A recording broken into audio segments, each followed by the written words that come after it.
Hey guys, it's Jason with the Board Game Mechanics, and today we're going to take a look at a card game about desserts. We all love desserts. We love card games. And that card game is called Macaron. Not to be confused with macaroon. Two completely different snacks, although the names do look similar.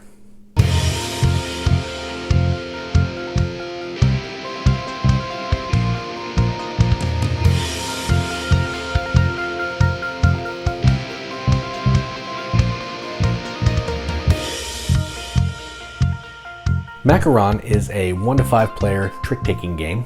Plays in about 45-ish minutes, depending on how long you want the game to go. If you play a quick game, it's pretty quick, but if you play to 30, it's gonna, be about 45 minutes. And what you're doing in this is you are pâtissiers. I don't know how you say the word. They're called, pâtissier. I don't know. It's French. And you're trying to make the best cookies. Really what that boils down to, I don't even know if a macaron is a cookie, but you're trying to make the best macarons. Really what that boils down to is you're playing a trick-taking game. You're trying to win a certain amount of tricks to earn points, get nice boxes. You're going to bet on where you think how many tricks you're going to take. It feels kind of euchre-ish, but there's a little more going on. So that's enough talking about it. Let's go down to the table, check it out. All right, so here's a game of Macaron, all set up for 2 players. In a 2-player game, you're going to kind of set it up like this. You're going to put the scoreboard out here. You're going to give each player a pawn to keep track of their boxes, which I have done here. You're going to give each player a cube for their score, and you're going to give each player a pawn for their betting. You're going to set out the groupings here with A, B, and C on the single macaron side. You're going to put the first player marker here, the royal marker here, the allergen marker here. Give each player 13 cards and put the rest aside. Now, what we're going to do before we get started is we're going to decide who goes first. Normally it's whoever ate macarons, they're going to be first player, but in this case I'm going to roll the die. They're even, they're odd. So this player, first player, they're going to take this token. Then what happens is the other player is going to determine which of these groups is wild, royal. So let's look at their cards. So they have all these cards. So this is a trick-taking game, and we're going to have 5 different suits. It's these suits. We have strawberry, green tea, blueberry, pistachio, and almond. They have a significant amount of a lot of these. We're going to go ahead and make the strawberry group royal. So this is the royal group, group B. And now the first player gets to pick an allergen. What's that mean? That means they get to pick a suit that if it wins a trick, does not give you any points. And they're going to pick... Ooh, I don't want that. So here are their cards. They don't want almond. Almond is good for them. Blueberry is trump, or royal, I should say. Let's do green tea. So they're going to pick green tea. All right, now, so this is the allergen. This is the royal group. Now what we're going to do in a 2-player game is we're going to pick 2 of our cards and we're going to pass them to the other player. So I'm actually going to go ahead and pass these cards. And they're going to do the same. They're going to give me 2 cards, so these are theirs. And they're going to give me an allergen and they'll give me this almond. So these are now their cards, these are my cards. And then we're going to start playing. So I want to be the black pawn and be playing for that one, and the other player will be there. So let's see, I have a pile of these, pile of green tea. All right, then this player, I now have even more blueberry. All right, so I only have 3 suits now, which is fine. All right, so now the game's gonna play like a normal trick-taking game. The first player is gonna lead a card. If you have the suit, you have to follow. If a trump is, or a royal suit is led, you have to follow with a royal suit, so on and so forth. You can throw off if you don't have the appropriate suiting. So notice in this game, there's 2 royal suits. So it's strawberry and blueberry are both royal. But still, if a strawberry is led, you have to play strawberry. So here we go. Let's go ahead and play some stuff. Let's do 7 of almond. So I played a 7 of almond. And this player is going to have to follow almond if they have an almond. which they do not. So they're going to take it with a royal strawberry. So they'll take that trick. And whenever you take a trick, you get to move up one on the book boxes. Oh, one more thing that we're supposed to do. We're supposed to bet on where we think our pawn is going to end up in these boxes. So if you think you're only going to get one trick and you get that right, you'll get 1 point plus an additional 2. So these points represent where these books are. So black is first player. They're going to go ahead and, I think I can get this many. But if you fail, you're going to get the negatives. Blue's like, yeah, I think I can get a lot too. So actually black will go here. Blue's going to go here. So that's kind of what we're looking at. So this player now has 1. So blue has 1. I got to remember which color I am. So this is black, this is blue, just so I don't forget. All right. So now it is blue's lead. And they're going to lead out a card. So these are all their cards. A lot of strawberries, blueberries, and that. Let's go ahead and pistachio. They're going to go ahead and lead pistachio because they don't want to get too many tricks because that would be bad. I mean, not bad, but they won't get their bonus. So pistachio. This player doesn't have any pistachio, but they do have a 1 strawberry, so they'll take it. So now they are in the 1 book, and it's their lead. So they're going to, if this card wins the trick, ooh, this card won. Okay, so I forgot. The 1s and 2s have some bonus powers. If this card wins the trick, plus 3 boxes instead of 1. So black is actually at 3 instead of 1 because they won that trick with a 1, which is pretty cool. And a 2 will cancel out some allergens. So if you take a trick with a 2, I think or if it's just in there, if this card is in the trick, it's allergen free. So a 2 is kind of like a immunity to the allergen. So it's still black's lead. So black is going to lead. Let's do this. They're going to lead a 7 of strawberry. So that's wild or royal. So this player has to also play strawberry. So they have a 5 and a 6. So they'll throw the 5 down because they don't want to waste their big dog. So now this player gets another box. And they still have lead. So black is going to, let's see. I'm going to try something here. Green tea. Green tea is an allergen. I'm going to play a big dog. This player doesn't have any green tea, so they could either trump it or, wild card it, or they can just throw off. They're going to throw off with a pistachio. I take the green tea. Now, all the allergen means is you don't get a box for it, so I still win the trick, but, technically, if this card is in the trick, it's allergen free. So, because they threw a 2, which was a mistake, they canceled out that allergen, and I get a box. So, that was dumb luck on my part. All right. So now let's see here. I'm going to play an almond. Then this player is going to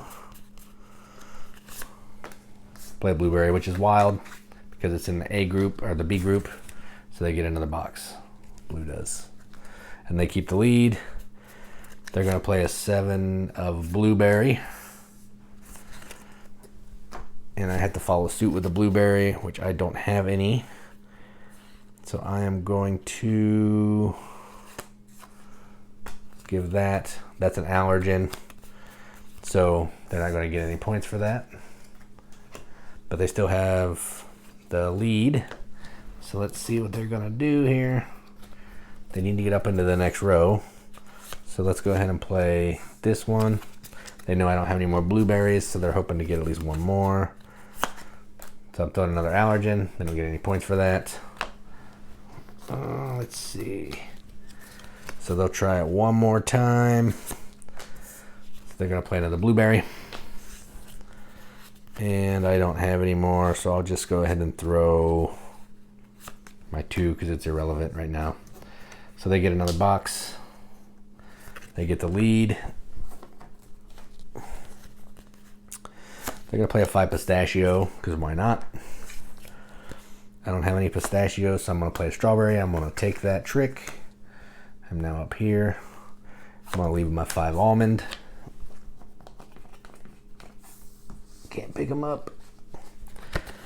They don't have any almond, so they're going to play the strawberry. And then they're going to lead the pistachio. I have a 4 almond, so pistachio gets that one. All right, and that is there. All right, so now what we're going to do is we're going to add up the points for this round. And I should have said this at the beginning. There's 2 sides of this board. There's one that goes to 20, and there's one that goes to 30. It depends on how long you want to play the game. The other side of this goes to 30. It also has some advanced box scoring. Not super complicated, but it's just more interesting. So we're going to go ahead and play to 10. I'm not going to show you the whole 10, but we're going to play a short game to 10. So what we're going to do is we're going to score points based on where we are on the box track. So black made it to 6. They get 4 points. But the problem is they bet that they were going to end here. They didn't get that, so they lose a point. So they're at 3. Blue made it to the 5, which is the row 3, so they'll get 3 points. And they also made a correct bet, so they will get 2 more points. And that's that. Then we reset all this, take all the cards back up, shuffle them, try to keep going until someone gets 10 points. And that is how you're going to be playing Macaron. In a more than 2-player game, there's also going to be some voting tokens that you're going to use to vote for the royal group and the allergen. Basically, it's going to put like a weighted value up here on some of these to determine, you know, whichever one players want they're going to bid high on. It's going to play exactly the same, but instead of, you know, random people picking, you're going to assign some votes to these different groupings to get some stuff. And you can play solo as well. I don't know anything about that. I didn't do it. But yeah, what you saw here is mostly how the game is going to play no matter the number of players. It's just going to change some of the way that the picking royal group and allergen kind of works. So yeah, that's Macaron. Let's go up to the top. See what we think about it. All right, well, that was Macaron. First, I just wanted to say everything you saw in the overview, prototypes, I don't think these are going to be the final meeples. I'm sure the cubes for scoring are going to look better. This board is really nice though. I like the art on it. That's the basic side. This is the advanced side, which I didn't really show you. Same kind of deal. It goes to 30, has some different betting pieces here, and you know, just a little bit different point scoring. Not a big deal. The art, I'm not sure if it's final. I know when I was getting the review copy, there's 2 backs. So there is the Macaron tree, which is the back that I asked because I think that looks cool. And then there's just a back that has a whole bunch of just macarons on the back. So I know that. And the front, again, not sure if this is going to be what the final art looks like, but that's what I have. So this is what I'm showing you. All prototype, subject to change. So I just wanted to get that out of the way. Now, let's talk about the game.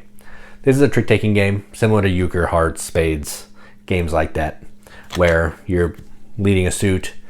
If the other players have the suit they have to follow, highest number in that suit wins.